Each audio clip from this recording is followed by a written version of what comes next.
On the 17th of November 1885, 58 Newcastle businessmen and community leaders were invited to a meeting of the Great Northern Hotel.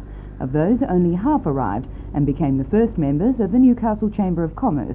A well-known shipping industry figure then, Robert Wallace, was the chairman of that first meeting, and the minutes of the first official meeting on the 17th of January 1886 are still kept by the Chamber.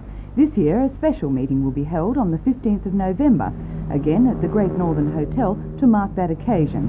The main festivities, though, will be on the 10th of February to mark the official centenary with the visit of the Governor-General. Much has changed during those 100 years in Newcastle. The Chamber has grown from those original 29 members to around 570. But according to Chamber President Laurie Molyneux, the issues concerning Newcastle have not changed all that much. The minute book of the first meeting was mentioning harbour-related problems, and almost 100 years later we're still talking about them, although we certainly have advanced, no doubt, in that 100 years.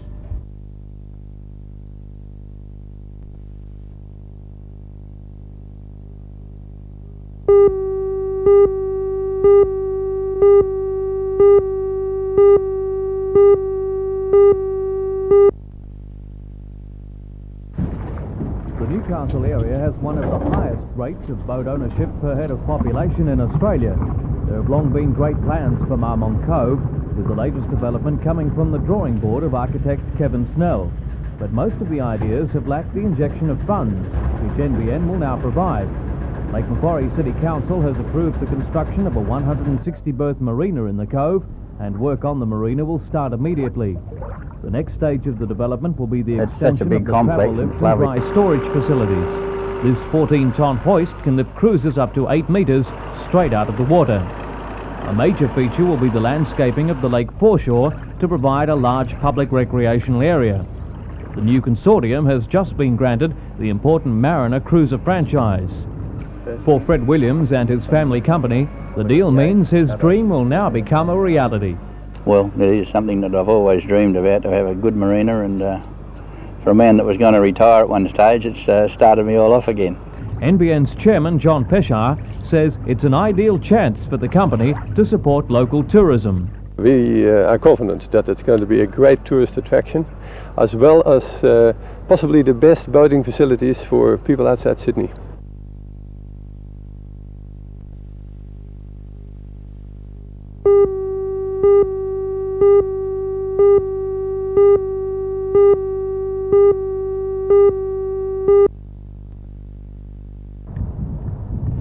The land transfer from federal to state departments was jointly announced by the Federal Minister for Administrative Services, Tom Uren, and the State Minister for Natural Resources, Janice Crozier. It will provide public access to a previously restricted 15-hectare area of bushland from the Adamstown Army Base and the Merriweather Golf Club to Glenrock Lagoon. Mr Uren says the Greenbelt, just 6 kilometres from Newcastle city centre, will be an important and valuable facility for the residents of this area.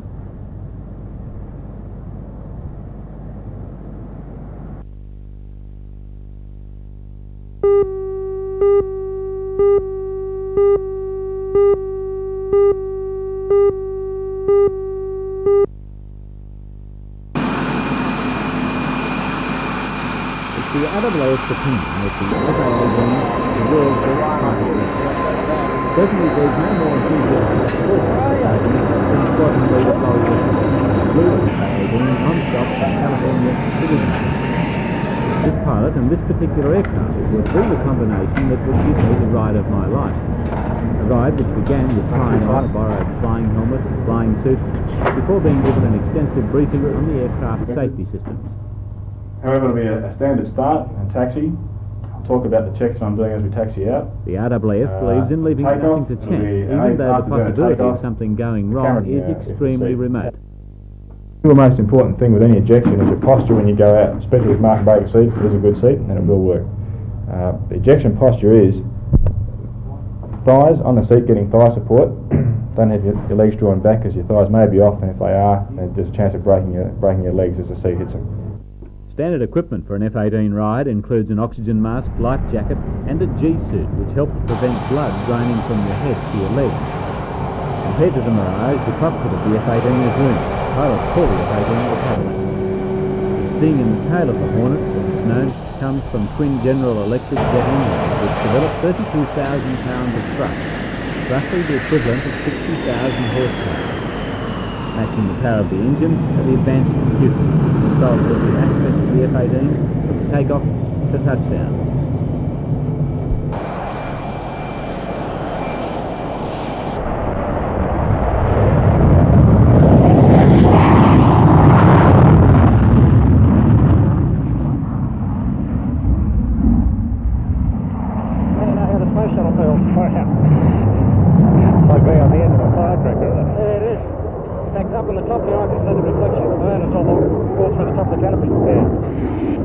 And you notice up here the sun's even up, so it doesn't bother us. Okay, would you like to have a fly? Oh yeah, handing over. It's amazingly smooth, isn't it? Oh, it is. Would you like to fly it supersonic? Oh yeah, it'd be an interesting experience. Okay, just level off right there. Push that little circle back to the solid line down a little bit further. Yeah. And if you look at the on the left-hand side of the HUD on the DDI, it's got M.92. Roger. That's 0.92, the speed of sound. Yeah. 94, 95, 96. 97, 98, Mark 1, so we're supersonic. So easy.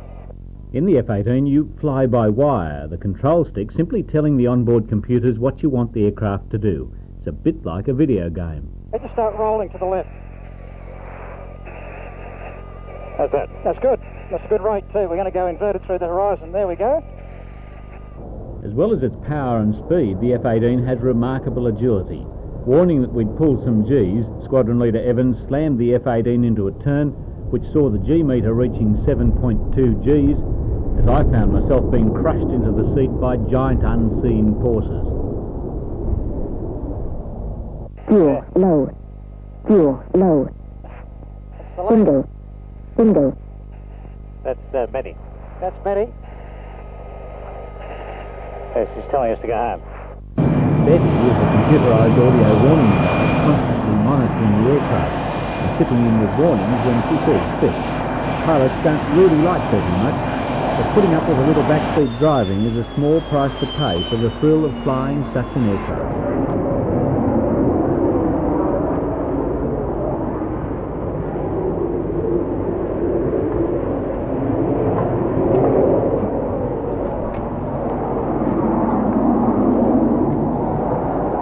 Well, that was one heck of a ride.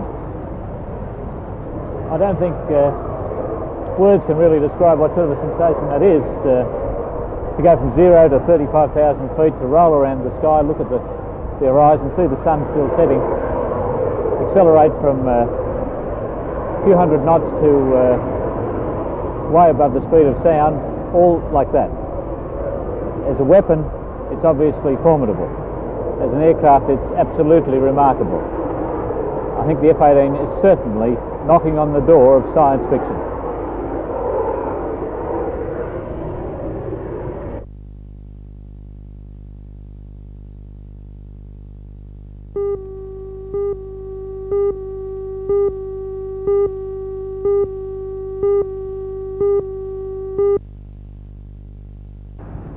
The container ship Australian emblem today loaded around 4,000 tons of aluminium ingots and wool bound for Korea and Japan.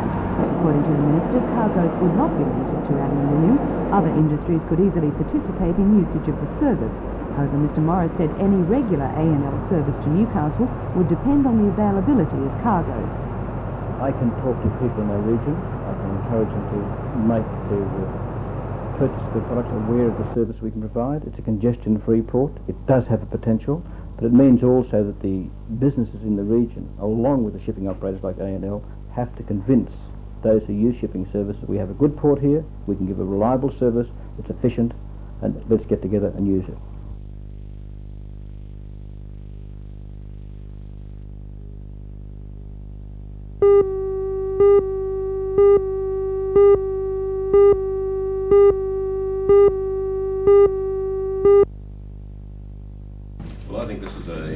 The Hunter Development Board met today to launch the program. The concept is to give credit where credit is due.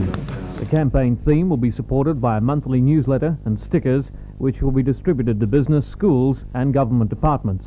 Several hundred will also go to the Development Board's overseas contacts. The first newsletter uses the new tax office as an example of how cooperation can create jobs.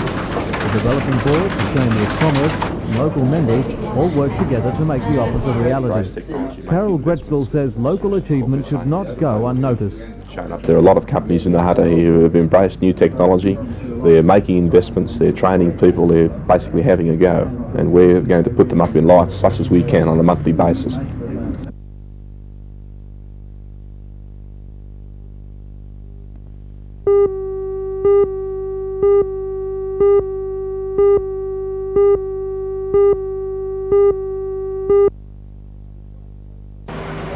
Despite today's wet weather, they were out on the green at the Waratah Club, bowling it out in the final of the Matara Silver Anniversary Bowls Carnival. Most interest was in the final of the Matara Classic Pairs, which this year attracted a top field of international bowlers. In something of a bowls coup, the competition drew the complete Hong Kong men's national team. The Hong Kong pair of MB Hassan Jr. and David Cho won their way through to today's final, where they came up against the only entry from the ACT, George Dawes and Ian Stewart. The ACT team proved too strong though, and after the 21 ends, came out on top 21 to 19. The Matara Bowls Carnival winds up tomorrow with the final of the men's pairs in the morning. And while the bowls end tomorrow for another year, many other Matara sporting events get underway this weekend. Starting at 9 a.m. tomorrow, nearly 50 of Lake Macquarie's ocean racing yachts will set sail in the annual Matara Cup offshore race. The race is the official start of the 1985-86 sailing season, and the yachts will start off Swansea Heads, sail to Newcastle Harbour and then return. The race nearly didn't get underway because of the silting of the Swansea Channel at the entrance to the lake. That problem was solved yesterday though by the Marmont Cove Marina tugboat Dundee, which cleared the channel. One of Matara's fastest and most exciting events, the Matara Hill Climb, also gets underway at 9 o'clock tomorrow morning. A full entry of 75 cars will line up in King Edward Park for the event, which is the 6th round of the Australian Championship.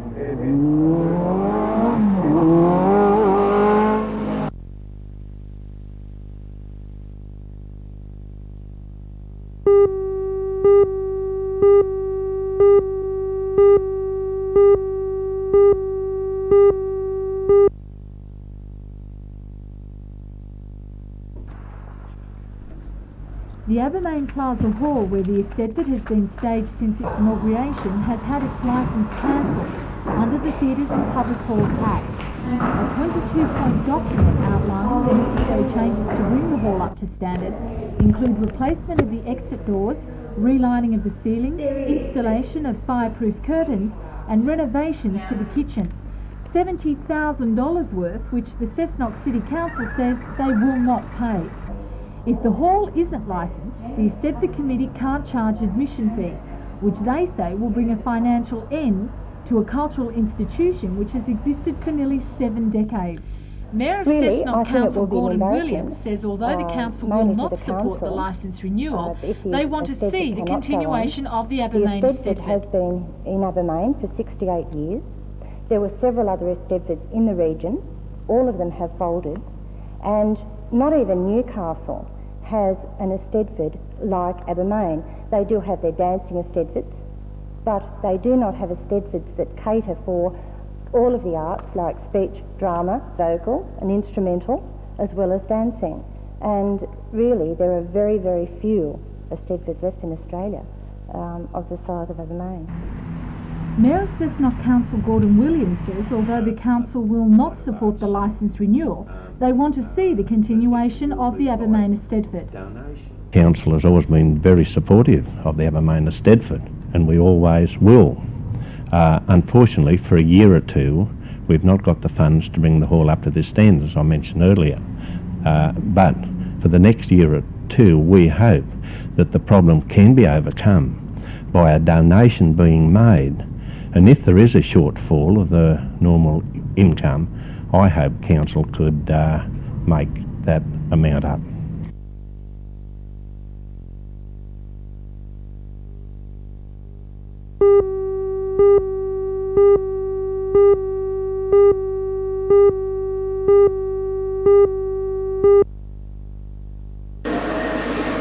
The workshop has been coordinated by the Brisbane Aboriginal Community Co-op for unemployed Aborigines. The aim of the program is to train these young people in various trades to get them off the gold shift and into the workforce. How many Aboriginals should live in the Lake Macquarie area? Well, on a community profile, one had a young gentleman employed with the National Aboriginal Conference at Main Road, Bullaroo, come up with a figure of 700 odd Aboriginal people in this area, and I'd say 75% would be unemployed. And how was this workshop established? The workshop was established with the directors of Brisbane Co-op, Aboriginal Community Co-op, in conjunction with the Lake Macquarie City Council. But from this 12 weeks we look at establishing a permanent workshop in conjunction with the Newcastle Tech. The student teachers have been employed through the Commonwealth Employment Service in the form of a PEP grant. The 9 students enrolled in the course were selected by an interviewing panel, and as well as learning their trade, they also sell their produce through an Aboriginal tourist centre at Maitland. 50% of the proceeds go to the Brisbane Co-op. The rest is the students' profit. Every week for 12 weeks, these 9 students come here to the Toronto workshop where they do woodwork and carpentry. Then for a day at Tyres Hill Tech they study machine fitting and turning, and then to Hamilton Technical College for computer studies. The course also includes small business management, sales and promotions, and the study of traditional Aboriginal art.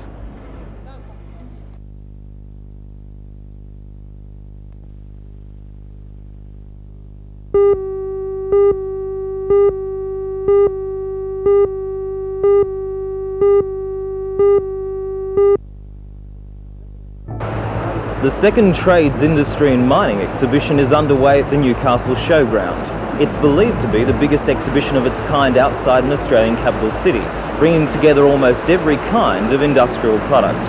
I'm Mark Matho and I'll have the full details in NBN's Hour of News at 6 tonight.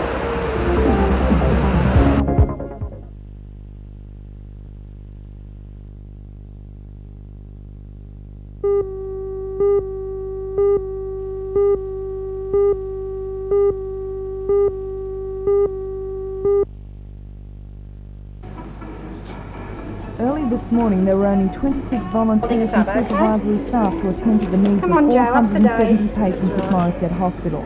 According to the nurses, the decision not even to supply a skeleton staff was a difficult one, but they hoped it will ensure a speedy end to the dispute and a return to normality for patients. That tact so far hasn't worked. At Stockton Hospital, the need for volunteers was not quite so great, because the skeleton staff of 2 nurses per ward, where there are usually 7, was on duty. Still, some patients had to stay in bed all day because they were too heavy to move.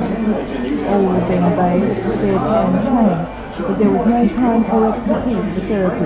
Okay, one said as a parent who supports the nurses' staff, but she says the volunteers as well as the patients are feeling the strain. But they're starting to play on the kids now. Like, I agree with them going out, but the kids are starting to be affected by it now. They're going a bit too far. And it's a terrible lot of responsibility on the senior in charge to expect the volunteers to do what the nurses are doing.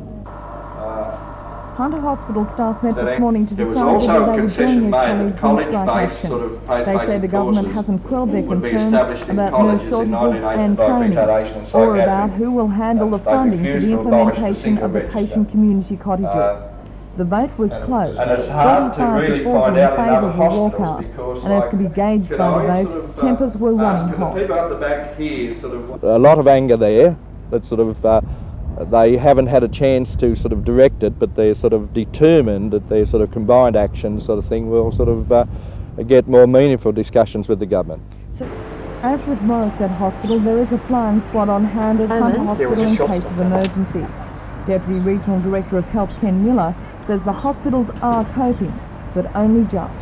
We don't know just how many volunteers we'll be able to recruit. We would ask everyone that is available to please contact one of those hospitals and to offer their services. This isn't the first time that the rank and file have gone against the union executive recommendation, but it does show just how strongly the nurses and the ancillary staff feel about these issues.